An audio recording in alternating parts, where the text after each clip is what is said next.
ప్రస్తుతం తీసుకుంటే మనము లాస్య నందిత గారి ఇంటి దగ్గర ఉన్నటువంటి వాళ్ళ కార్యకర్తలతో ఉన్నామండి. ఒకసారి వాళ్ళ మాటల్లోనే అడిగి తెలుసుకుందాము. అసలు వాళ్ళతో ఎలా ఉండేది? ఎందుకంటే వాళ్ళ నాన్నగారు కూడా చనిపోయి 1 ఇయర్ అవుతుంది. సో హఠాత్మాత్తుగా తను ఆరోగ్యపరంగా చనిపోయినా కూడా లాస్యని మాత్రము మృత్యు వెంటాడి తీసుకెళ్ళిందనే చెప్పొచ్చు. సో లాస్యనైతే వీళ్ళు మరి చిన్నప్పటి నుండి చూసారా, లేకపోతే పార్టీ పరంగా వీళ్ళకి ఏమన్నా తెలుసా అని ఒకసారి వీరి మాటల్లోనే అడిగి తెలుసుకుందాము. ఆంటీ నమస్తే. నమస్తే రా. లేదురా, మేము చిన్నప్పటి నుంచి చూస్తున్నాము. అలా డాడీ మేము 30 ఏళ్ళు అవుతుంది. 30 ఏళ్ళ నుంచి అలా డాడీ ఇక్కడికి వచ్చిండు. ఇక్కడనే వాళ్ళు అప్పుడు ఫస్ట్లో ఎక్కడూరో మనకు తెలియదు. 30 ఏళ్ళ కొలే మేము ఈ అపార్ట్ కట్టి నుంచి ఇక్కడనే ఉన్నాం. అప్పటి నుంచి మాకు అలా డాడీ తెలుసు, వాళ్ళ మమ్మీ తెలుసు, వాళ్ళందరూ తెలుసు మాకు. చాలా మంచి వాళ్ళు అలా డాడీ. అలా డాడీ ఆమెను కూడా ఎంటేసుకొని తిరుగుతుండే, సీఎంలో అలా అటు ఇటు పోతుండే. మేము కూడా మీటింగ్లోకి పోతుంటిమి వస్తుంటిమి. అలా డాడీ చాలా మంచివాడు. ఇక ఇంతలోనే ఆ పిల్ల నిలబడ్డది కదా, నిలబడ్డందుకు ఆ పిల్ల ఏం చేయిందో ఏం చేసిరో మనకు తెలియదు. సడన్గానే అట్లా అయిపోయింది. అంటే అది మీరు అంటే ఆ టైంలో ఏంటంటే కొంతమంది ఏమంటున్నారంటే ఆమె సదాశివపేటకు వచ్చేసి వెళ్ళొస్తుంది అని, కొంతమంది ఏమో బాసరకి వెళ్ళి పూజలు చేయించుకొని పూజలు చేసిందో మనకు తెలియదు కదరా, మనం చూడలే కదమ్మా. ఎప్పుడంటే మేము ఇక్కడనే పక్కనే ఉంటాం కదా, ఇంట్లోనే ఉంటాం. పోతుంటే వస్తుంటే కానొచ్చేది, నమస్తే పెట్ట అంటే నమస్తే అనేది. చాలా మంచి పిల్ల. వాళ్ళ డాడీ కూడా మంచోళ్ళు, వాళ్ళ మమ్మీ కూడా మంచిది, చాలా మంచిది. ఒకసారి కుక్క బీదోళ్ళకి అయితే మంచిగానే చేస్తున్నది. మాకు ఇల్లు లేదు, మేము వచ్చి 30 ఏళ్ళు అవుతుందిరా.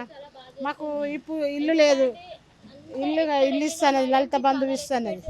అందరికీ కృతజ్ఞతలు చెప్పాలనుకుంటున్నాం మేము. ఎందుకంటే మేడం చేసినట్టు ఎవరు చేయలేదు. వాళ్ళ ఫాదర్ పేరు నిలబెట్టింది. ఆ ఫాదర్ ప్లేస్లో ఆ మేడం ప్లేస్లో ఇంకో ఎవరన్నా రావాలని మేము కోరుకుంటున్నాము. ఎందుకంటే మాకు ఒక ఎమ్మెల్యే స్టేట్గా ఆ అమ్మాయి తెచ్చిన పేరు తను కూడా తేవాలని కోరుకుంటున్నాం. ఇప్పుడు వచ్చే ఎవరైతే ఇక్కడే ఈ ఎమ్మెల్యేగా సీటుగా ఎవరు లేడు మేడం. ఎందుకంటే మాకు పట్టించుకునే వాళ్ళు కూడా ఎవ్వరు లేరు. ఎందుకంటే ఎవరైనా ఒక్కరు ఉండాలని మేము కోరుకుంటున్నాం. అంటే మీకు అన్ని విధాలుగా డబుల్ బెడ్రూమ్స్ ఇవన్నీ ఏమి ఇవ్వలేదురా, ఏమి ఇవ్వలేదు. ఇస్తున్నది అంటే కొత్త ప్రభుత్వం కదా మనకు వచ్చింది, కొంచెం టైం పడుతుంది. అలా డాడీ ఇస్తున్నాడు. లలిత బంధువు కూడా పెట్టిన మళ్ళీ డాడీ ఉన్నప్పుడు ఇస్తున్నాడు. అలా డాడీ ఇస్తున్నాడు మాకు. ఇస్తున్నాడు చేపట్టుని వాళ్ళ డాడీ ఆరోగ్యం బాగాలేదు.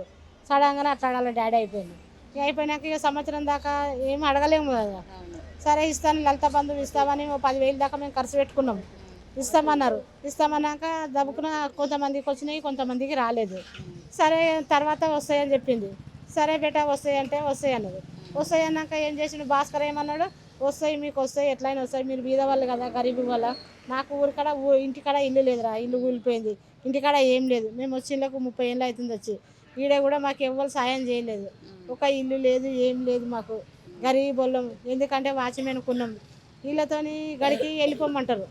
నాకు ఇంటికి పోతే ఇల్లు లేదు, ఎటు వెళ్ళిపోవాలి, నేను ఏం చేయాలని ఒక్కొక్కసారి ఏడుస్తా. 2 రోజులు 3 రోజులు ఉపాసం ఉంటా. ఎందుకంటే మేము బీద వాళ్ళం కాబట్టి పుట్టడు మాటలు అంటే మేము వీళ్ళతో పడుతున్నాం. ఇంత సేవ చేసినా కానీ మమ్మల్ని ఇట్లా తిడుతురు కదా అన్నట్టుగా ఫీలింగ్ అవుతుంటాం. ఒక్కొక్కసారి అనిపిస్తుందిరా. ఎందుకంటే వాళ్ళు ఉన్నోళ్ళు, మనం గరీబ్ వాళ్ళం. ఇంత మాటలు అంటుంటే మేము ఎటు పోవాలి, నాకు ఇల్లు లేదు, ఏం లేదు. ఊరికాడ కూడా ఇల్లు లేదు.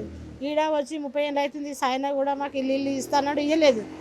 ఈమెనన్నా ఇస్తుంది అన్నట్టుగా ఆశ ఉండేరా మాకు. అంతే అంతే.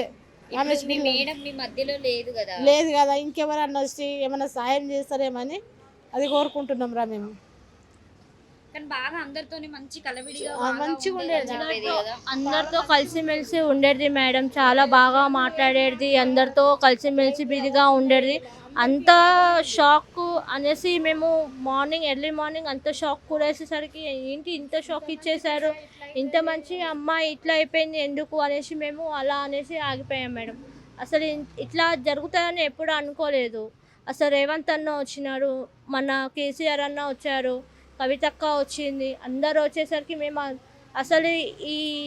అసలు మేము అందరం అంతా ఎక్స్పెక్ట్ చేయలే ఇంతమంది జనాలు ఎట్లా వస్తారు అనేసి. అంటే లాస్య నందిత గురించి చాలా మంచి అమ్మాయి, చాలా మంచిది, చాలా అసలు చాలా మంచి. అసలు అంత పేదవాళ్ళని కూడా మన వాళ్ళలాగానే చూస్తుంది. మనలా మన అక్క, మన చెల్లె, మన అమ్మ, మన అందరు అన్న తమ్ముళ్ళలాగా అందరితో కలిసి మలిసి మంచిగా ఉంటుంది అమ్మాయి. చాలా మంచి అమ్మాయి. అసలు అమ్మాయి ఉంటే చాలా మంచి చేసేది. ఈ ఏరియా మొత్తం చాలా వరకు చేసేది, చాలా వరకు చేసేది.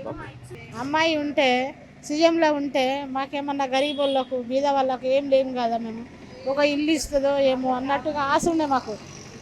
ఆమె అట్లా అయిపోయింది, సడన్గా అట్లా అయిపోయింది. ఇప్పుడు మీరు ఏం కోరుకుంటున్నారు మరి ప్రభుత్వం నెక్స్ట్? ప్రభుత్వం అంటే అలా చెల్లెనన్నా అలా చుట్టాలు అలా ఎవరినన్నా పెడితే వాళ్ళు కూడా అలా తాయికి అలా డాడీ తాయికి వస్తుందేమో, ఈమె తాయికి వస్తుందేమో అని మేము అందరం కోరుకునేది కదా ఒకటేరా.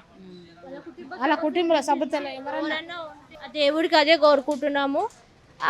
మాకు ఆ కుటుంబంతో మాట్లాడే సమస్య మాకు లేదు ఇప్పుడు, ఎందుకంటే ఛాన్సెస్ లేదు. ఎందుకంటే వాళ్ళ ఇంటి తరపు నుంచి ఎవరైనా పెద్దవాళ్ళు నిలబడితే మాకు ఒక కృతజ్ఞత వల్ల మేము వాళ్ళ తరపు నుంచి ఇస్తే మాకు బాగుంటుంది అని అనిపిస్తున్నది.